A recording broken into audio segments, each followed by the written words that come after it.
really quick here. But here you can see a couple of the students there. Yep. People are going to be getting on very quickly here. But yeah, go ahead and introduce yourself. They can see you. You're on a big screen too. There's some big screen in the back of the room that they can see on.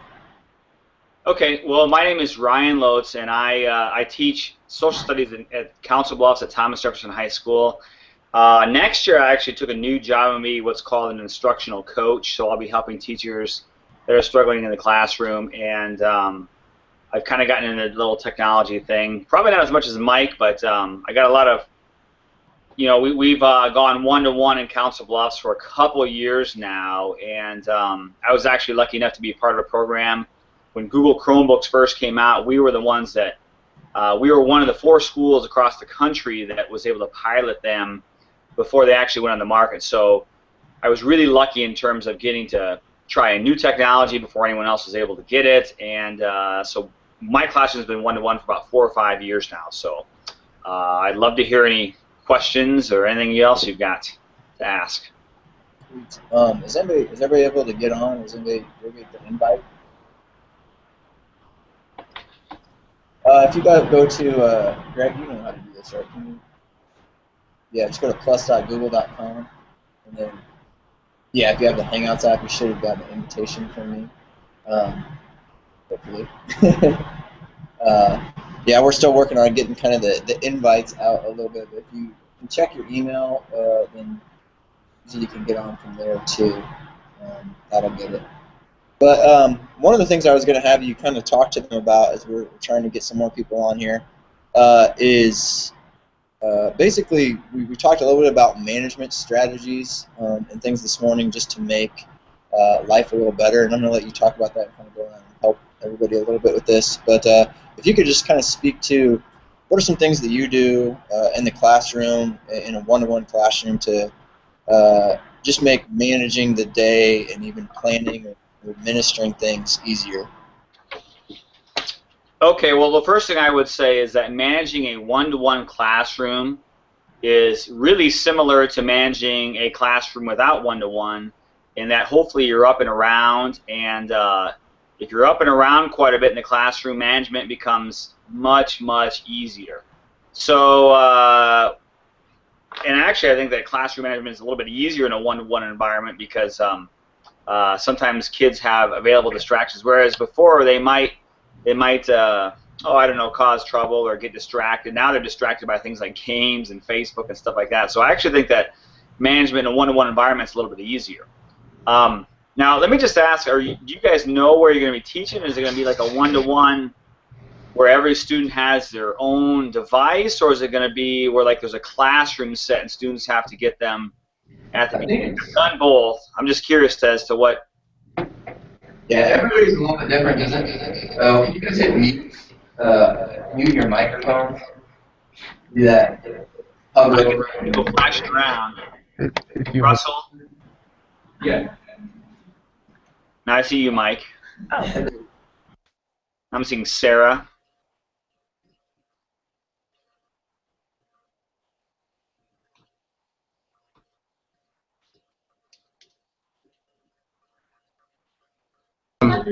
So I should unmute it then, huh? Yeah. Okay, my situation is it's kind of like a bring your own device, but okay. We're not one-to-one yet. We're probably going to go one-to-one next year, so not every kid has a device.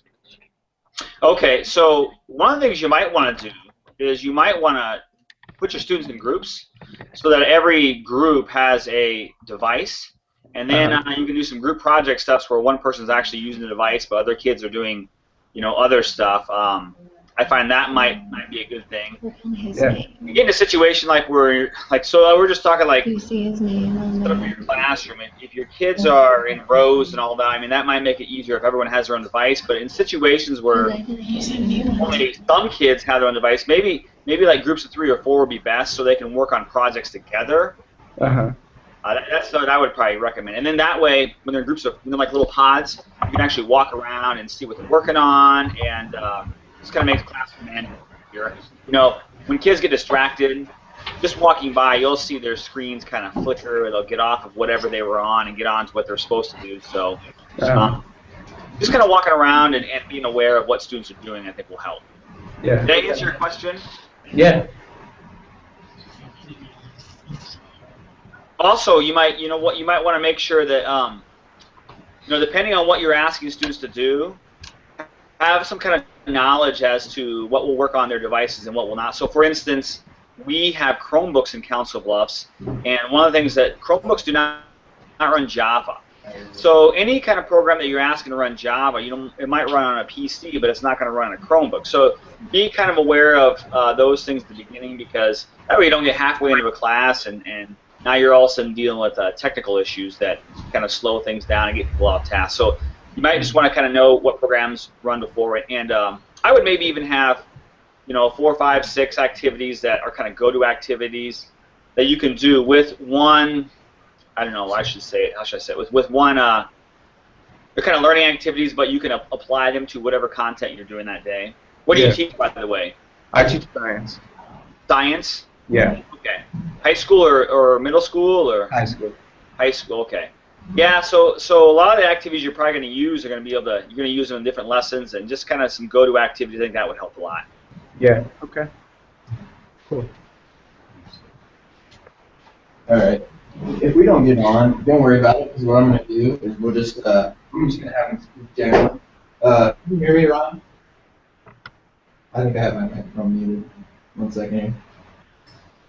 Sorry, I had my microphone muted here. We're just having a little bit of trouble. I probably should have had people sign up beforehand and get this taken care of, but no worries. I'm just going to have, because everybody can see you, and then hopefully can hear you all right. So if everybody else is on, please mute.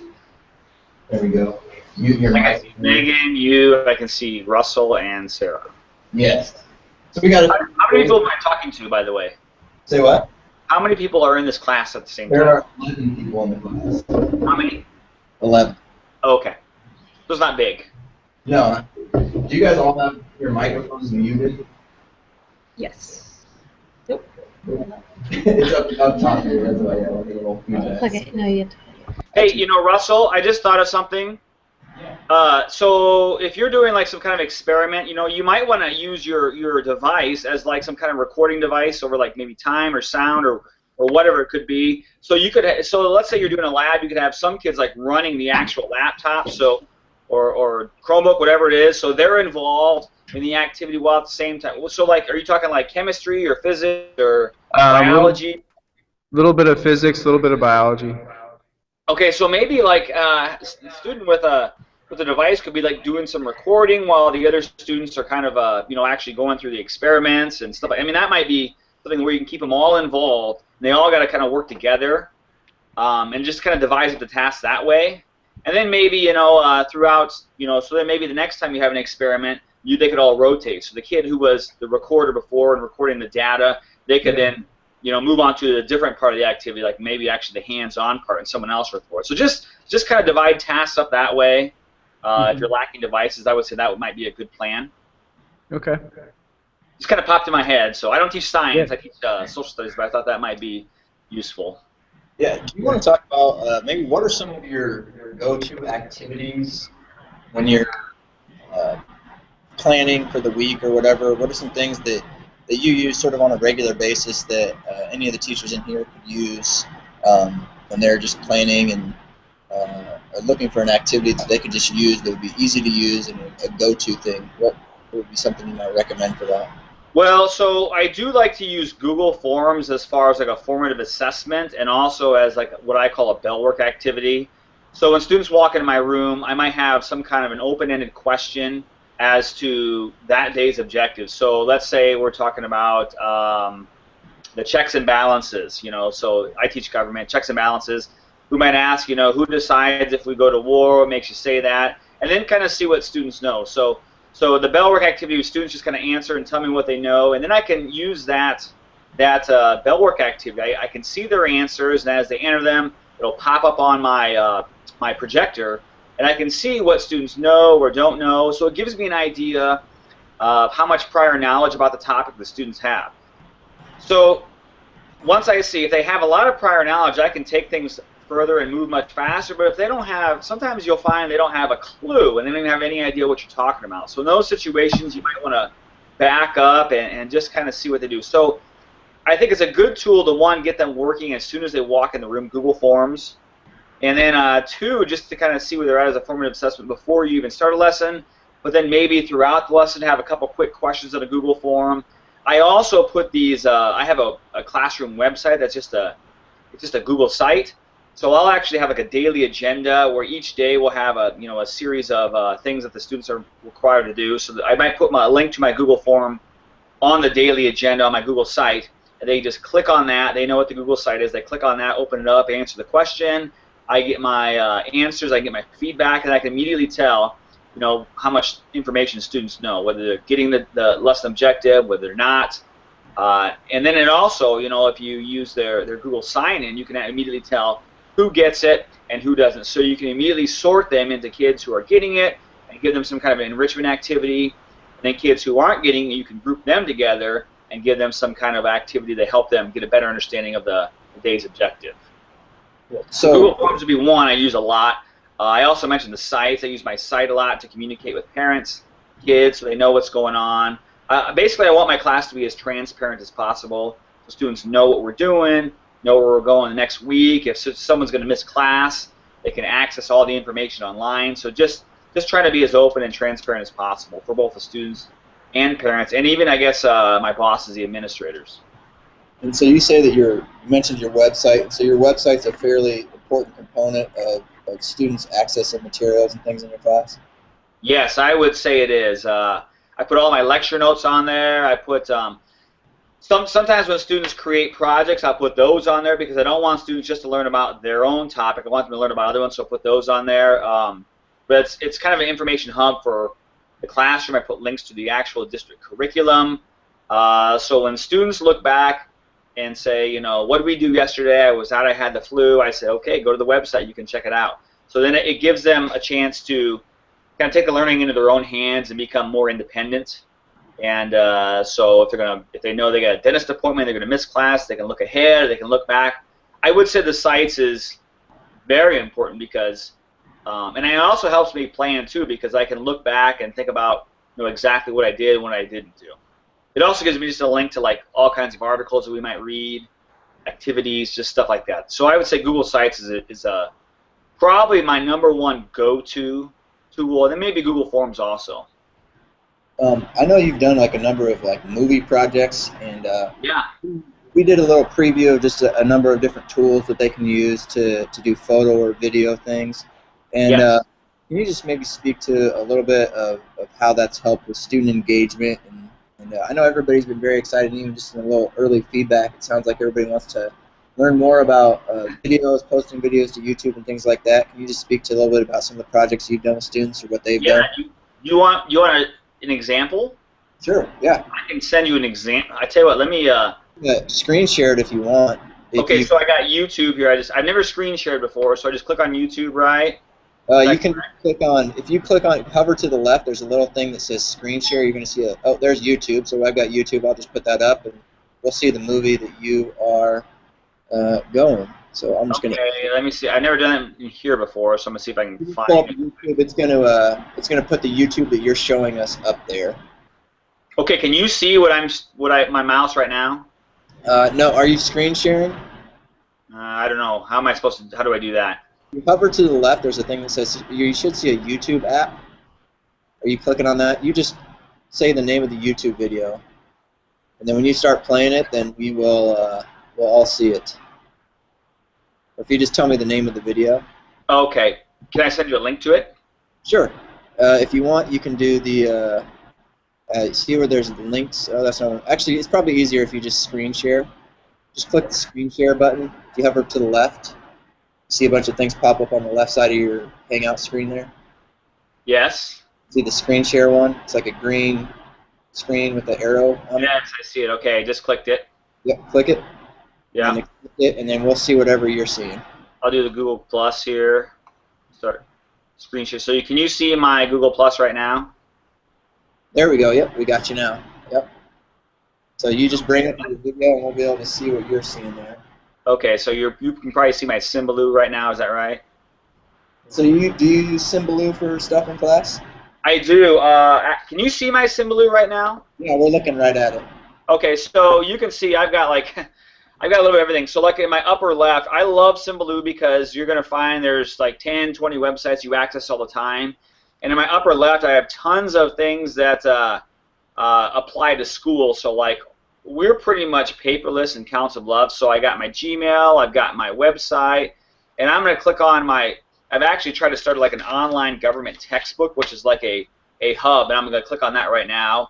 And get to my videos. So here's an example of, I got some videos of kids that have made videos of like, so this is, if you look on the left here, I've got, where I'm moving my mouse, I've got like my units in government class, and then these are all, the subcategories are all my lessons. So I've got a lesson on like how government impacts our everyday life. So I'm going to play a video right here that a student made as a project and how government impacts his everyday life. I'll play about a little bit of it. It's about 7 minutes and 31 seconds long. Can you see and hear this?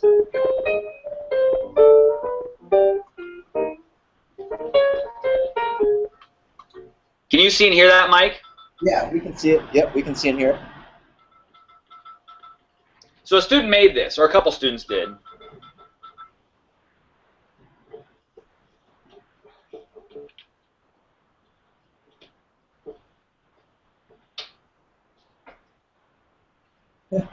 That's awesome.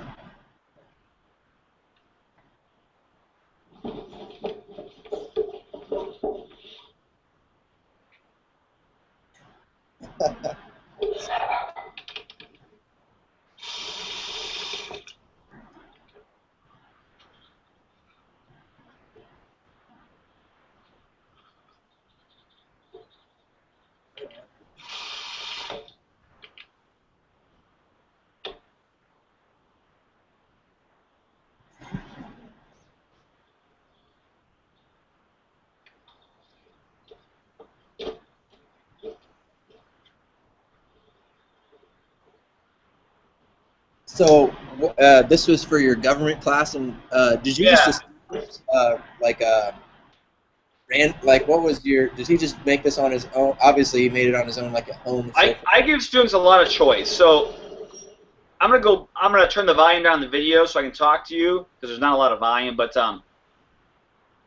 so for instance, you saw all my criteria on the left. They will just find something that they're interested in, and then just kind of research it, and then just do some kind of project. I don't care what they do or how they do it. Some kind of project that we can then share with other students. So you can see now they're walking into Thomas Jefferson, and you know, so basically, this kid was interested in like making movies. He's also part of like we have a broadcast journalism class. And the kid who made the movie is not the kid in the pink T-shirt. The kid with the mustache and the sunglasses was the kid who made it. But so he was just interested in like video producing and stuff like that. So he just decided to make this. I give them, you know, pretty much free reign as to what they want to do. So I don't really care what they do to show me how they've learned. I just give them free reign just as long as they can show me they learned. And I think this is a pretty decent job. Do you want to keep watching the video here? Yeah, can you escape out of the full screen there so we can kind of see what it looks like on the rest of your page? Because you said you mentioned you had some like requirements or something on there. Yeah, well, you see all these. Can you see my mouse? Yeah. So as I'm hovering here, these are like all the lessons I teach in government class, and you know, I tell them just to pick something, learn about it. It could be all kinds of things. And then do some kind of project. I don't care what it is. It could be a presentation. It could be a video. It could be, you know, a screencast. I've even had kids I've had some kids make presentations, and other kids take the presentations and translate them into other languages. I don't care what it is. Just something that can help high school students learn. And I find this to be a little bit more interactive than like your average government textbook that was written by a PhD at some far-off school that they don't care about. And so, can you speak just a little bit more about like the virtual textbook and how you're putting this together and how you're assessing it also? Okay, so I don't actually assess the textbook. I just assess the projects like this video right here where they put it on there. And it is hard to assess because some people want to know what do I got to do to get an A, what do I got to do to get a B, and I don't really have a good answer to that. I just look at that and I say, this kid's got it or they don't have it.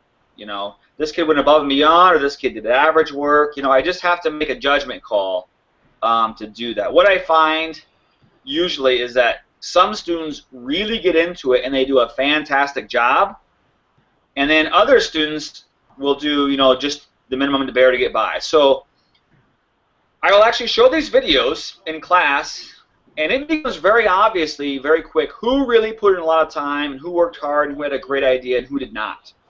So even though I don't have a set criteria, students will often say after a kid does their project, they see the project and say, oh, that kid's getting an A.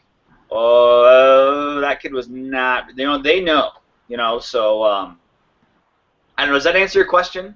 Yeah. So, what are maybe some like other? Can we see a couple other pages that on your site there that highlight just a couple things? We don't have to like watch any movies or anything, but just kind of maybe talk about maybe one other page or another page that a project that students have done and you know how it went and so forth. Okay. So this right here, this video is kind of a bigger project, but I also let them do smaller projects. So I want to have. I'm going to go to the next types of government. So I've got a couple things here. Kids can do a couple things. One, if I don't mind them actually finding stuff that someone else already made. I mean, there's no point in reinventing the wheel if someone's already done a better job of it. So I've got a bunch of videos on like this lesson here is on types of government. So we got one on monarchy, tyranny, oligarchy, democracy. We had a student actually. You see this map here on the right here. This student actually. I'm going to open it up. So they found this and they kind of put this in the Google drawing. So you can see what kind of governments people have throughout the world on this map. Some other stuff, some Google drawings. And then I also want to have like, this is the bad example of a page because my textbook is still pretty bare bones. I want to have like articles, news articles that apply to these concepts online. So that way they can see like, how these concepts that they're learning about apply and how they work in real life. Then I also want some kind of assessment. So they will actually use like Quizlet or Kia or let's see, ProProfs or some other assessment websites to make like some kind of assessment. So when they get done with the lesson, they can kind of try out. So I'll click on a quiz here. So let's see here. Here's a test. I give them a test. They can take their own test, and they can see how they did. So that way they can assess themselves. It's kind of like having the odd numbers at the back of the math textbook. They can kind of self-assess and see what I know. And sometimes what I'll do is I'll make them take one of these quizzes, and if they fail it, that's fine. Just keep taking it until you get a good grade. And then once they've gotten a good grade, they just screenshot it and send it to me in a Google Doc. Another activity I like to do is like the scatter. So if you've never seen scatter before, this is from Quizlet. So what they do is they just match up the terms. Am I getting kind of off topic here, Mike? No, I would say this is great because these are one of the tools that we covered earlier in the week, and I just like this is even a slightly different application than what I've used it for in my room. And, yeah. I would say kind of what I'm gathering is you give students a lot of choice and sort of Yes. get the direction that they head in, and you found some good success with that. Right. So yeah, so I match these up, and they kind of compete. They'll give them a, you know, as soon as you can see, there's a timer here on the right. So I'm just trying to give them a lot of different avenues to learn, and I don't really care how they learn, just as long as they learn. You know. So does that make sense? Yeah, definitely. And what I think one of the other things we talked about today is sort of, in general, and this is sort of a philosophical thing too. But when you're in an environment where it's one-to-one, or even with students with their phones and things like that, Right. Students get off task from time to time. And if you actually just turn off the screen share, we can see you again. Just hover over to the left and click the screen share button again, and we'll see you again. Okay. Yeah, just hover to the left. Yeah. Unless you want to show us the thing. Oh, hang on now. I got the wrong window. Okay. So get rid of the screen share. Yeah, just hover to the left. Yeah, there you go. We got you again. But just speaking to like when students get off task with their devices and things like that. And, what's your philosophy on that? And how do you manage that when students are not kind of doing what they're supposed to? Okay, so I messed up the screen share, but I will. Let's see here. Screen share. Then what? Full screen? No. You're good. We see you. Oh, you see me? Back to the screen share. You want to go back to the screen share? No, I want to go back to. I want to see me. I can't see. No, it's okay. We got you. We see you. Okay. Okay. So what I would say is the best thing is to when you organize your room, put them in a way that you can walk around behind and see what they're doing. And I think that's the best way to manage it. And then actually have conversations about where students are going with projects or what they're doing. Because what I find is sometimes when students get off task, it's when they don't know what to do yet.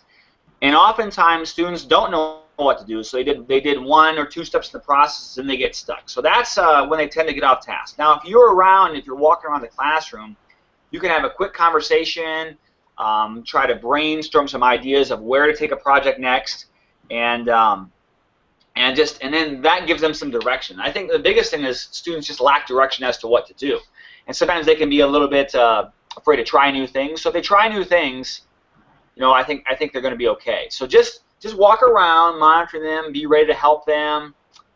Let me think. We actually don't see present and have this ongoing conversation as to where things are going. Yeah. If you can pause for a second, click your screen share button one more time, because we actually don't see. We see the YouTube. Yeah. There you go. Now we see you. We got you now. Okay. But yeah. So you were talking about basically just seeing screens. That's another thing we talked about this morning, and being able to wander the room. I mentioned that being on the move is a pretty important part of managing things a lot. Yeah. But when students, when you do encounter a student who is not doing what they're supposed to, or kind of on a different site, how do you deal with that and so forth? Or what's your philosophy if students do get off task on things? Yeah, well, students don't like to get computers taken away, so that's one thing you can do. Although if it's their computer, that kind of complicates things if it's their personal device. Sometimes just different things like pulling them away, isolating them, making them work on their own. Those all kind of sound kind of mean, but sometimes you have to do them. I would say just your presence is going to be enough to try to keep them on task itself. So just them knowing that you're going to be walking around, and then like I said, giving them guidance to take the next step. So one thing I really like about this whole online textbook is students see it, but then they have to come up, how do we make this better? They have to come up with new ideas. How do I make this better? Okay, this is good, but how do I make it better? What would make this more accessible, more succinct, better understanding, stuff like that. So just constantly keeping them moving into new things, I think, is the biggest trick. And when they get stuck, kind of brainstorm with them, what do we do next? Just kind of have some kind of a plan. I think a plan as to, and the conversation, the relationship with them is more important than figuring out what to do when students get off task. Because they're going to get off task. How do you get them back on? And then I think the biggest thing to do that is the relationship. I think back to when the pre-computer days when people would doodle in their notebook and draw pictures, and some kids would draw on desks and all that stuff. It's the same thing. It's just a distraction that they're having. But now you're just trying to get them back on task. So I would just say your presence and you're constantly walking around the room. Those are the best tools that you can use because they tend to prevent things as opposed to being reactive. Does anyone have any questions? I can just unmute me and then go ahead and ask a question. You have a question you want to pose? Yeah. Okay, I'm going to mute mine if you want to go and talk on. Russell there. Hello. Hi. Hi. I just had Exactly. I just had a quick question. What's been a successful lesson that you've incorporated with technology, that you use or that you really like? Okay, so I can screen share this again. So one of the things I really like is Google Forms. So for instance, I teach a legal studies class, and I'm just gonna open this up and show you. I'm gonna screen share. Let's let's see here. I'm going to do full screen. So one of the things I do, can you guys see what I'm clicking on now? Can you see my email? You should see my Google Drive. Do you guys see my Google Drive? Yes, we can see you. Hello, can you see my Google Drive? Okay. Yes, we got you. Okay, Yep. so one of the things I do is I teach a legal studies class, and one of our lessons is about how much crime is there. So I'm going to go to this Google Forms presentation. Okay, so can you guys see this slide here? You guys see that? Okay, so, oh, that's Bellwork. I don't want that. Where is it? Oh, that's the political one I've seen before. Okay, I'm gonna do a little different one. I'm gonna do one on crime here. Okay, so I'm gonna find it here in my Google Drive. So one of the things I do is that, like, we ask like a question like, how much crime is there and how do we find out? So what we do is I use a Google form to actually, let's find out. Here's a good one right here. Uniform Crime Report, spring of 2013. So what we did is, you can see this, and in this, can you guys see the data? So what we do is, I'm going to open up the live form here, is I have students go to the FBI's Uniform Crime Report, and I ask them, is it more dangerous than Council Bluffs or Omaha? And how does Council Bluffs and Omaha compare to other cities like New York, Los Angeles, Chicago, Detroit, Kansas City? And what we do is we actually go to the FBI's Uniform Crime Report, and students will fill out this information, this Google form. So like they'll type in the city, the population, number of murders, number of rapes, robberies, and I give every single student takes a different city. And then what happens is, students, you will see all this information pop up in the Google form. So then what I've done is I've actually highlighted some areas. You can see Council Bluffs is in yellow, Des Moines is in kind of a pinkish purple, Omaha is in red, New York City is in kind of an orangish yellow. And once you've got all this data pop in here, I use some formulas, and what I do is, instead of just raw murders, I would take like, so for column E, I would take like murders, so column D divided by column C, so murders divided by population, and then multiply that by 100,000. So what you would find is, you would actually find a murder rate per capita as opposed to raw murders. And then once you've done that, I did that with all of the, I did this before, I can do that with all of the crimes. So if you want to know, let's say, where are you most likely to get robbed, I can click on this little arrow box at the top of column. Let's say robberies per 100,000. I can sort the data A to Z. So I'm going to sort it right now. Let's go Z to A. It's working, and boom. Looks like Cleveland, Ohio. I'm going to highlight this row. Cleveland, Ohio is the place you're most likely to get robbed. 794 robberies per 100,000 people. So the Google form allows me to analyze data in a way that was not possible before the Google form. I mean, I could do it, but it would take a long time. So if I keep going down here, you can see how they all rate. And it looks like Council Bluffs is actually pretty low. You can look at where are you likely to be assaulted. I'm going to sort that data. So let's go Z to A. Where are you most likely to be assaulted? Whoa! It looks like Council Bluffs is number 7 out of the 52 cities we had. So it looks like you're much more likely to be assaulted, 834 per 100,000 people, than you are in New York City. And if you look, Awesome. So basically, it allows you to take just your regular class. You have students do some basic research, and then you can draw conclusions from a very large data set.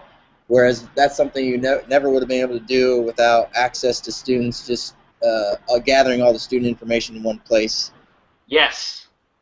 And I will also say students get into this because when, let's say, for instance, a student has Detroit, another one has St. Louis, another one has Memphis, they love, so I will put the Google form up on the projector so they can see their data going into the Google form. They love doing that. And as soon as they see their city pop up there, they want another city. So I will take 10, 15 minutes of this data entry, and they can see all the cities popping up there. And of course, we have to assign the cities because we don't want 5 students doing Houston, Texas. You know, we want all different ones. So once you take them, get them to like the FBI website with the Uniform Crime Report, you can actually analyze the data. And I also do this with like Mike said with political spending on elections, like how likely are you to win an election if you spend more money than your opponent. So anything that you use a lot of data for, you can get this immediate analysis in a way that was not possible before Google Forms. Awesome. Well, I know. Okay, did I answer your question? She's saying yes. I think her mic Yes. is. Okay, I'm going to go back to the screen share here. Can you guys see me? Yeah. We got you. Yep. Okay.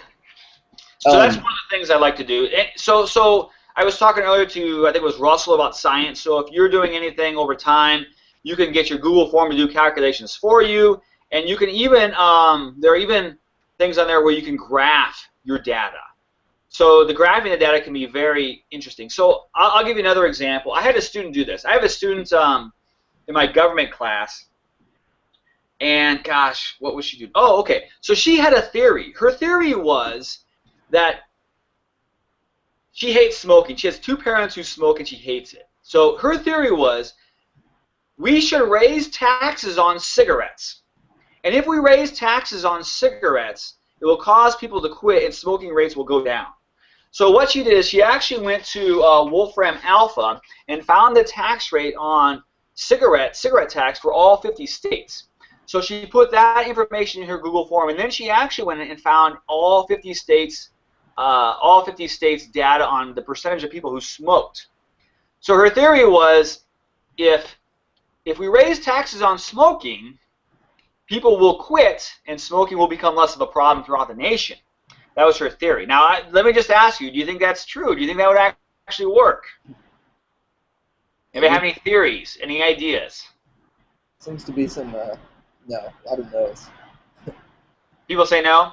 So what we actually found with the data is that states with the highest smoking tax did not necessarily have lower smoking rates. I think the highest in the nation was New York State, and their smoking rates were like 1% higher than like some of the states with the lowest taxes. So what we found is that it does not make a difference. However, after seeing that, the students, okay, well, I think it might be poverty. So then we started looking up poverty rates and then graphing poverty rates as compared to the cigarette tax versus smoking rates. And we found there was kind of a correlation between poverty and smoking rates. The higher poverty rate a state had, the higher rate of smoking. The lower poverty rate states had the lower rate of smoking. So we thought there was a correlation there. But as far as the tax and smoking rates, they did not correlate at all. It was actually pretty much a mixed bag of data.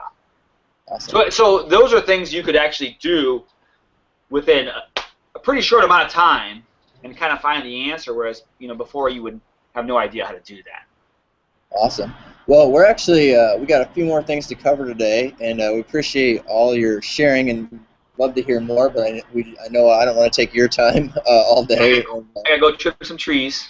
Yeah, but thanks so much for talking with us, and we really appreciate all your things, especially just kind of seeing how you operate between your website, using Symbaloo, using the Google Sites, the forms, and Quizlets, and those lesson samples, and just the management techniques. That's all very helpful. So everybody can give a wave, and thank you.